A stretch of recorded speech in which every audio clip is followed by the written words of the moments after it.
간호사 1대5 이거를 추진한다고 이야기를 하고 최근에도 이런 이야기를 계속하고 있어요. 이거는 4월에 난 기사입니다. 정부에서 간호사 1대 환자 수 16.3명 이 인원을 간호사 1대 환자 수 5로 맞추겠다 이런 이야기를 하고 있는데, 이걸 보면은 모두가 이렇게 생각할 거예요.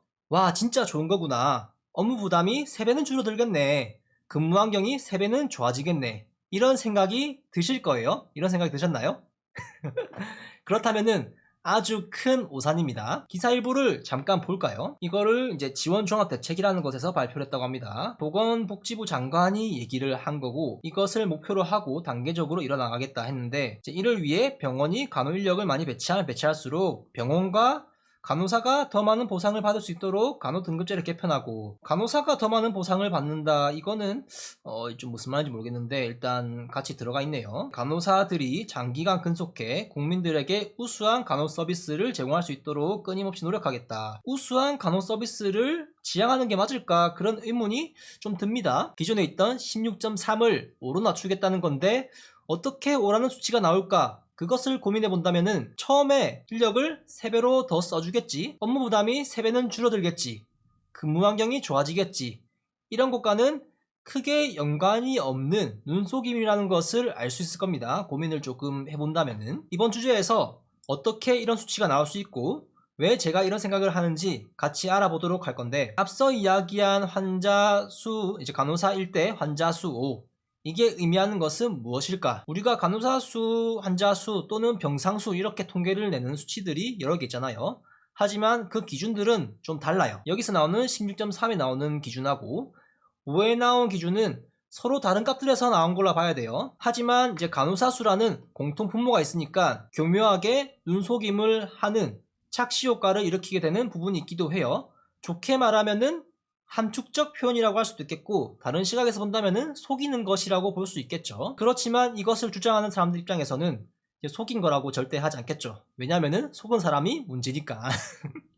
이제 올해 통계가 아니어도 과거의 통계여도 그 통계의 기준이 달랐다 하더라도, 간호사 수 대 환자 수에 대한 수치가 달라도 사실로 조사된 내용을 가지고 이야기를 해가지고 왜곡을 불러일으킨다 한들, 일단 사실만 가지고 이야기를 했고 그 사실의 일부만 가지고 와서 오해를 일으킬 만한 내용을 전달했다 해도 거짓말을 한 건 아니잖아요. 결국에는 실제 언론이나 정치 그리고 마케팅 여러 분야에서 이런 방법들을 흔하게 사용하고 있어요. 특히 과대 과장 광고, 그런 부분에서 많이 쓰고 있죠. 굳이 불리한 정보를 노출시킬 필요는 없다는 겁니다. 정말 같은 기준에서 한 것일 수도 있겠으나 지금 상황에서는 16.3과 5는 다른 기준에서 나오는 게 합리적인 판단이지 않을까 싶은데, 이것을 이야기하는 진짜 목적은 뭐가 있을까? 대중들은 간호의 질이 좋아지겠구나, 간호사 업무 부담이 줄겠구나, 간호사는 인력을 더 쓴다니까 근무 환경이 좋아지겠구나, 이런 생각을 보통은 할 거예요.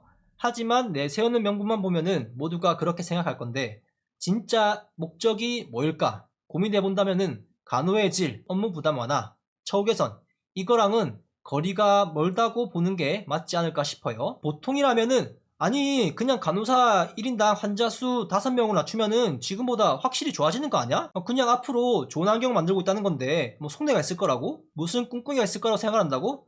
보자 했더니 고무장갑인가 망상이 심한데, 이런 생각을 하실 것도 같아요. 근데 제가 생각하는 결론에 도달하려면은 진짜 여러 가지를 가져와서 전혀 연관없어 보이는 것들을 이렇게 펼쳐놓고 조합을 하면은 이런 결론이 나오게 됩니다. 저는 이게 실현되면은 간호사에겐 더 안 좋아질 것이며 병원에는 더 좋아질 것이다. 먼 미래는 어떻게 될지 모르겠지만은 단기적으로 보면은 이럴 가능성이 매우 높아 보여요. 지금 세대의 간호사는 쓰다 버릴 소모품, 작은 톱니바퀴, 도구의 삶을 벗어나지 못할 것이다. 미래의 어떤 좋은 순간을 위해 희생되는 그런 세대가 될지도 모른다. 이런 희망을 가져보는 게 전부이지 않을까. 그렇다 해도 아니 물리적으로 간호사 1대 16.3이 1대 5가 되려면은 간호사 최소 3배는 더 고용해야 하는데 너 도대체 무슨 말을 하는 거냐. 결국에는 간호사가 더 좋아질 거고 병원은 지금보다 이윤을 줄여가면서 인건비에 투자하는 거 아니야?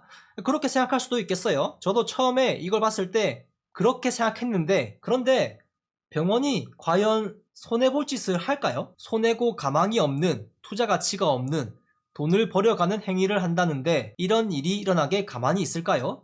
그 병원 협회는 엄청나게 덩치가 큰 곳이거든요. 돈도 많고 분명 무슨 이윤이 있기 때문에 하는 거라는 거죠. 여러분은 간호사 1대 환자 5, 이 비율을 봤을 때 이게 어떤 시나리오로 실현 가능할 것 같나요? 간단하게 본다면은 1번 간호사를 3배 더 고용한다.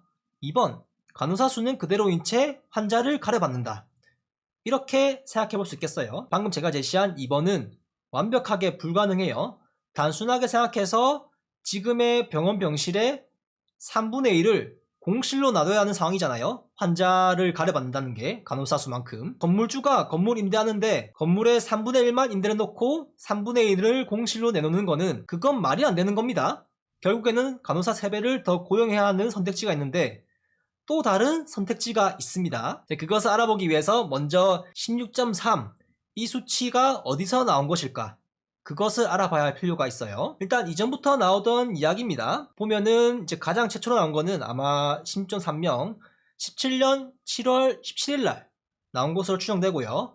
거의 6년 동안 최근까지 이 수치를 계속 이야기하고 있습니다. 사골뼈 국물 마를 때까지 우려먹고 있는 상황인 거죠. 제가 처음에 KBS에서 보도된 내용을 봤을 때도 이것도 올해 보도된 기사인데 보건복지부 장관이 이 수치를 언급했고요. 그래서 저는 6년 동안 같은 수치를 이야기할 수 있는가 이제 그런 거를 찾아보기 위해서 간호사 관련 통계를 좀 뒤적거렸습니다. 그렇지만 이 16.3명에 대한 통계는 그 어디에도 아무 곳에도 없었다는 거. 그렇다면은 결론은 두 가지겠죠. 이 통계값이 조작되었거나 다른 수치가 어떤 계산식에 대입해서 산출된 값이라는 거죠. 국가에서 뭐 최근 비리나 통계 조작 뭐 이런 이야기가 있었다는 논란이 있었지만은 일단 그거는 배제하고 가공된 수치로 보고 어떤 값을 가공했을까 고민하다가 한 가지가 떠올랐어요. 간호 등급을 평가할 때 간호사 1인당 환자 수 2명, 뭐 2.5명, 3명 이렇게 간호 등급을 나누잖아요. 그거를 가공하면은 저런 값이 나온다는 거죠. 정말 하나로 통일할 것이지 뭐 저같이 이런 병적으로 집착을 보이는 것이 아니라면은 보통의 간호사라면은 이게 무슨 소리지 하고 넘길 만한 굳이 어려워서 관심을 끄게 되는 그런 지표들을 제시해 놓은 게 아닐까 모르길 바라는 그런 부분도 있지 않을까 싶어요. 그들만 알아들을 수 있는 은어 같은 느낌이랄까요. 내용은 이렇습니다. 간호사 1등급 1인당 환자 수 2.5명 근무조별 간호사 1인당 환자 수가 2.5명을 의미하는 것은 아니다. 주 40시간과 법정 공휴일, 휴가를 고려해서 간호사 1인당 환자 수에 4에서 5를 곱한 값 그게 근무조별 간호사 1인당 환자 수가 된다. 우리가 알고 있는 이 간호 등급 이제 여기서 4에서 5를 곱해야 값이 나온다는 겁니다. 그래서 이 등급에서 우리는 조금 식을 채워가지고 가공을 해야 된다는 거예요. 일반 병동 기준으로 한번 해볼게요. 연평균 근무일수가 230일 또는 250일 이렇게 두 가지 기준을 했고요. 환자 수가 2.5명인 일반 병동 기준으로 했을 때 식은 이렇습니다. 간호사 1인당 환자 수 곱하기 3교대 곱하기 이제 230일인 경우에는 이렇게 나눴고 그 250일 경우에는 이렇게 나눴습니다. 무슨 말이냐면은 간호사가 3교대를 하잖아요. 3교대를 하려면은 최소 4명은 필요하고 넉넉하게 한다면은 5명은 있어야 돼요. 그 3교대가 돌아가려면은. 그 병동의 베드 수가 20베드라고 치면은 간호사 뭐 4명 5명이서 20베드를 만든다고 할게요. 하지만 이제 실제 근무하는 간호사는 1명이고 그 근무 듀티에 1명에서 20베드를 만든다는 거잖아요. 그래서 3교대 돌릴 경우에는 4명에서 5명이 필요하니까 4에서 5를 곱해야 한다. 그렇게 이해하시면 될 것 같습니다. 그렇지만 아주 큰 함정이 있죠. 정부에서 2교대 간호 근무를 고정 듀티 같은 거를 추진하겠다 그런 이야기를 했는데 그런 방향으로 가고 있기에 언젠가는 실현될 것이고 저는 이게 될 거라고 보여져요. 왜냐하면은 병원에겐 이렇게 하는 게 더 이득이기 때문에 힘 있는 병원 단체들이 아주 환영하지 않을까 싶기도 한데 어떤 이득이 있냐면은 식을 보면은 이렇습니다. 3교대 기준으로 하면은 30일 했을 때는 1.58 곱해야 되고요. 50일 했을 때는 1.46 곱해야 돼요. 이렇게 3교대 돌리면은 11명에서 12명 이쯤 나오는데 2교대로 돌리면은 어떻게 될까요? 같은 기준인데 7.3에서 7.9명이 나오죠. 모든 것은 그대로인데 인력만 3교대에서 2교대로 줄였을 뿐인데 지표는 엄청난 개선이 있었습니다. 인건비는 3교대보다 2교대로 돌리는 게 더 절감이 되죠. 3명으로도 2교대는 돌아가니까 뭐 3교대나 2교대 인건비 지출은 뭐 차이가 진짜 많거든요. 뭐 100번 양보해서 수당이 많이 나가서 차이가 거의 없다 해도 환자 수에 대한 지표는 12명에서 8명으로 33%나 개선된 것을 볼 수 있습니다. 뭐 2교대를 하면은 어떤 좋은 점과 명분을 또 내세우겠죠. 단점을 빼고 보면은 좋다고 알려진 미국 간호사 2교대 위주로 한다. 만족도가 높다, 선진 의료의 형태다, 급여가 올라간다 이런 이야기를 하지만은 그런 이득보다는 병원은 지표 개선으로 간호 등급을 올리고 싼 값에 높게 받아서 이제 그런 간호 등급 높게 받으면 인센티브를 주잖아요. 그 등급에 대한 차등제 이제 그런 것을 받을 것이고 인건비는 절감하는 그런 부분에서 이익이 더 크지 않을까 싶습니다. 나중에는 결과물만 딱 내놓고 그 사이를 지나간 피, 땀, 노력들은 안 보이게 잘 덮어두면서 이렇게 하니까 이렇게 좋아졌습니다. 앞으로 더 이런 것을 추진하도록 노력하겠습니다. 뒤에서는 간호사를 계속 갈아 넣어가면서 이제 이렇게 하지 않을까. 16.3에 대한 이야기를 하다가 잠깐 샜는데 2017년에 나왔다고 했잖아요. 2016년 수치를 한번 쫙 훑어볼 건데 일단 제가 표를 만들어 왔습니다. 일반 병동 기준으로 표를 만들었고 간호 인력 실태 조사라는 통계들을 가져온 겁니다.